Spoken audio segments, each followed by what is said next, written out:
Alright, this week guys, we've got an awesome feature. Nigel and Brian's done 88 Toyota Hilux. Now this thing is serious. If you can do it to a truck, it's pretty much been done to this thing. Motor, snorkel, diffs, discs all around, this thing is awesome. We're going to see it out on the tracks today and down the beach with their Unimog as well. And we're going to have a look at it closer and tell you guys about it. Sits in the sky on a dark night, shining with the light from the sun. The sun doesn't give light to the moon, assuming the moon's gonna hold one. Makes me think back to me. Favors me rapidly. You just turn around and start asking me about things that you want back from me. I'm sick of the tension, sick of the hunger, sick of you acting like I'm over this. Find a place to feed your greed while I find a place to rest. I wanna be in another place. I hate when you say you don't understand.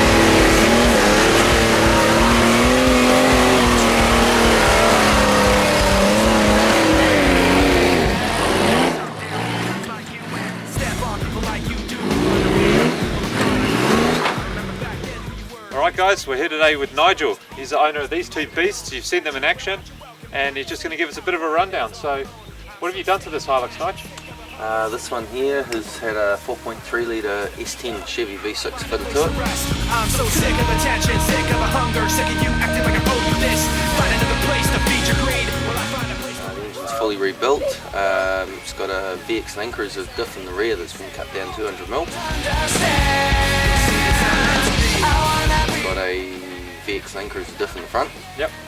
Which gives us obviously the better brakes, ventilated brakes, blah blah blah. Yeah, it's we built all the roll bars, all the bull bars and everything myself. The bull bars were actually built for my mate who owned the vehicle prior to me owning it. Yep. And I purchased it off him.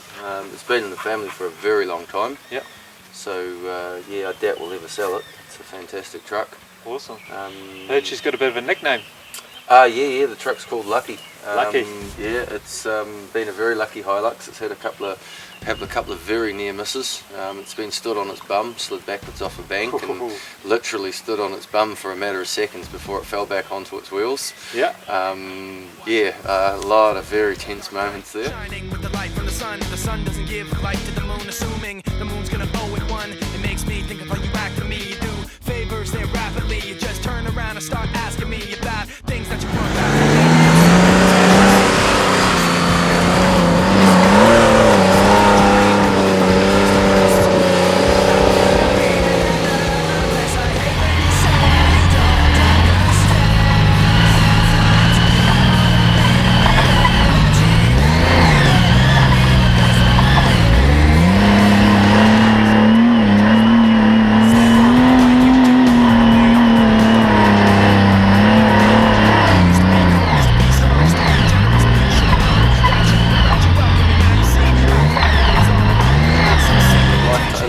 That I've owned it, we've rebuilt it 3 times, complete strip down, bare chassis, start again. The body's had many parts replaced.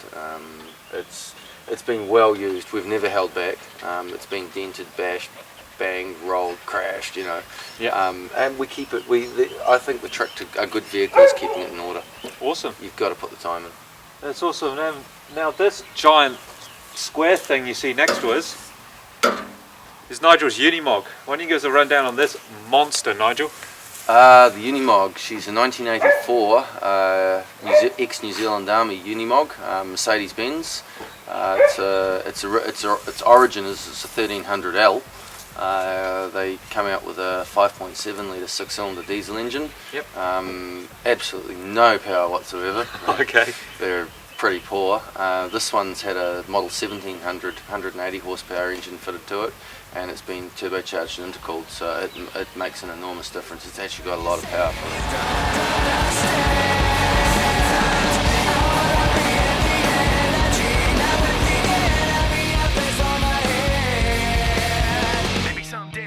Like you and step on people like you do and run away all the people I thought I knew. I remember back then who you were. You used to be calm, used to be strong. It's done over 1 million Ks. Good effort. Yeah, no, it's. I don't think there's many original parts in this vehicle. I believe it's been through more than 1 or 2 or 3 engines and probably 5 gearboxes and half a dozen axles. Cool. So what sort of features do these have from factory? I know they've got what they call the portal axle, where they've got the gears on the hub, so the diff stats up a lot, which is why some people run these diffs, especially in Australia. I've noticed they run them in competition vehicles and stuff because A, they're very strong, and they've got an extra probably 6 inches of clearance over your standard diff because of the offset hubs with the gears. Go away, you try to take the best of me. Go away, you try to take the best of me. Go away, you try to take the best of me. Go away, you try to take the best of me. Go away, you try to take the best of me. Go away, you try to take the best of me. Yeah, the portal axles are fantastic. They're a fairly high maintenance piece of kit. They're very expensive to rebuild. They're close to $6,000 to fully rebuild a portal axle, so they're very expensive to maintain. They only carry a very small amount of oil, so you've got to keep an eye on them. We check them every trip we do. We physically check the oil, the state of the oil, and how much is in it. But the gain of having portal axles is incredible. We almost cannot get this vehicle stuck. We've tried.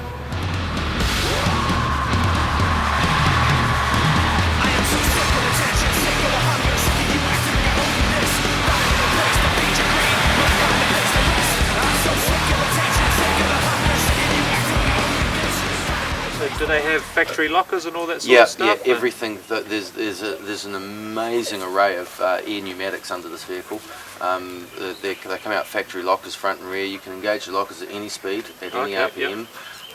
You can select four-wheel drive and rear diff lock four-wheel drive at any time. The axles are all pressurized to 2 psi.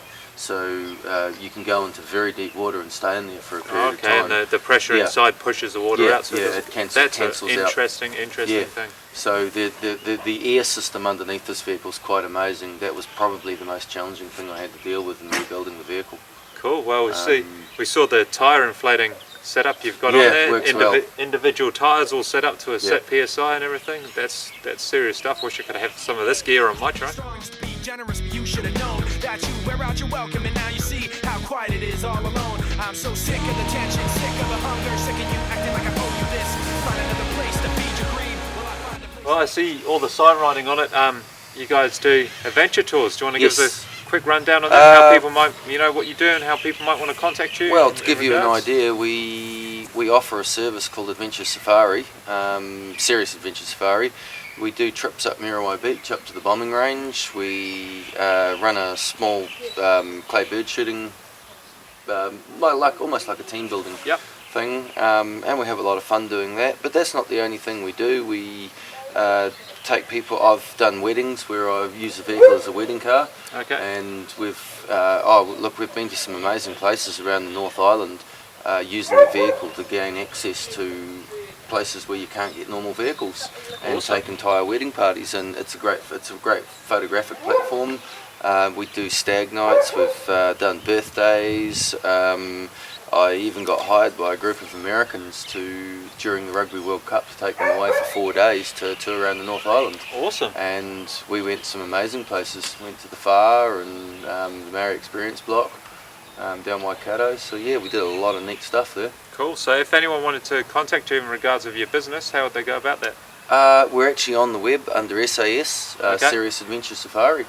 And I think we're the only Unimog on there that's offering the service, so it can't be hard to find. Cool, so it's pretty exclusive. So yeah, thanks for the rundown on these beasts, and we're looking forward to seeing them out there on the track.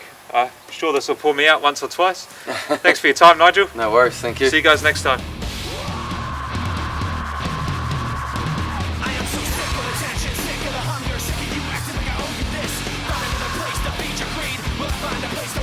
I'm so